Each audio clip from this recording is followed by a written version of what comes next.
Let's define the concept of torque. Torque is defined as the following. We will use the letter tau, the Greek letter tau, and this is defined as the cross product of a position vector with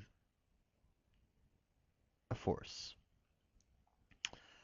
So let's try to, well, first let's look at the units. We know that F, which is the force, has the units of Newton. And we know that R, which is a position vector, has the units of meters. Therefore, the units of a torque must be Newton meters, or kilogram meter squared per second squared. Okay, so that's the units. Let's try to visualize what this means. And let's use the concept of a wrench. Let's imagine there's a screw that I'm trying to screw in or screw out. I'm going to apply a wrench around it.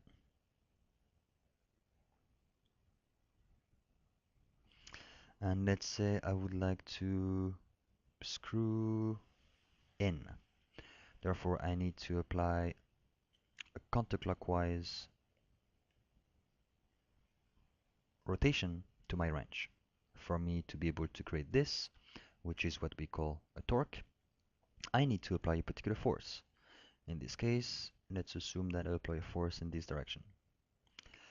Now first, let's allocate the axis of rotation. In my case, the axis of rotation is right here at point A, which is inside my page, so perpendicular to my page. As I apply a force F, my wrench is going to rotate in a counterclockwise direction and will create a torque. This little position vector R is defined as the vector that starts where my axis rotation is and ends where my force is being applied, by definition. Therefore, in this particular case, my vector R is from here to here. As I calculate R cross F, obviously my torque will be perpendicular to the page, but in which direction? It can be either coming out or coming in. The convention is that if you set up this as your coordinate system, the standard X and Y,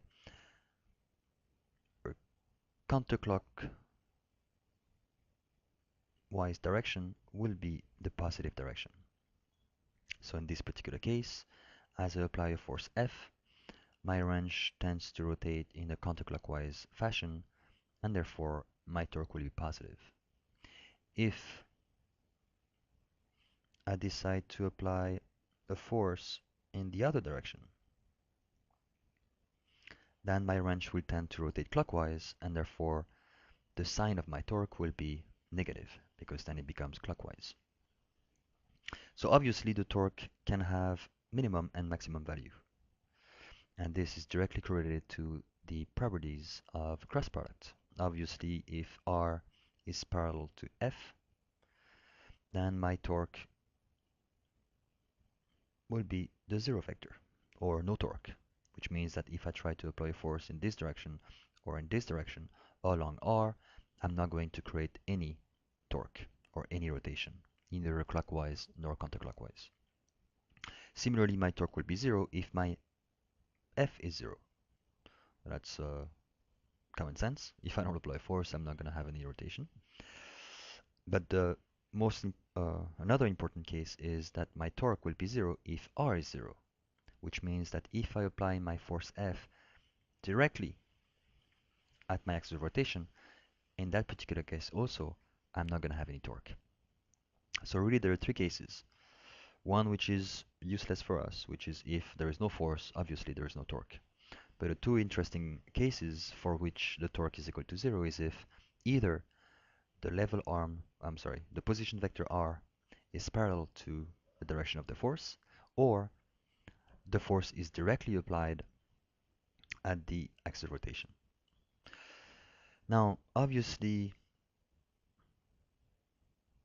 if I have, say, an object subjected to two forces, F1 and F2,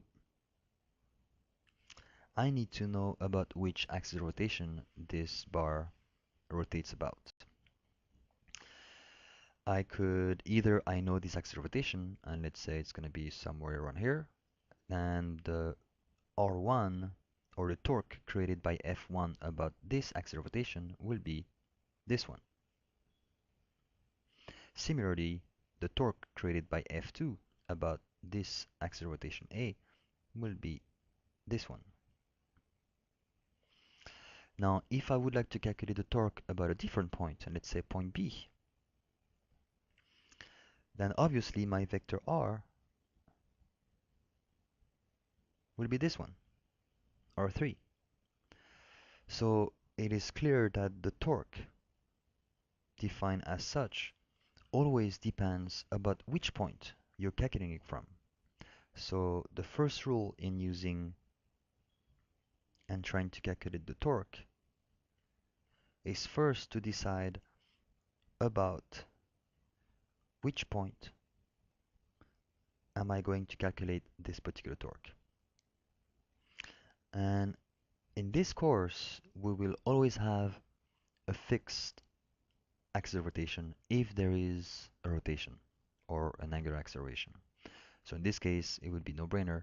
We will be told, or it will be obvious where the axis of rotation is, and we will calculate the sum of the torque or a particular torque due to a particular force applied to our system at that point or at that axis of rotation. If we don't know the axis of rotation, but we're being told that this system is at equilibrium, then it can be shown that it doesn't matter which point you calculate the torque from. You're always going to get the same value. So remember, the torque always depends about which point you calculate it.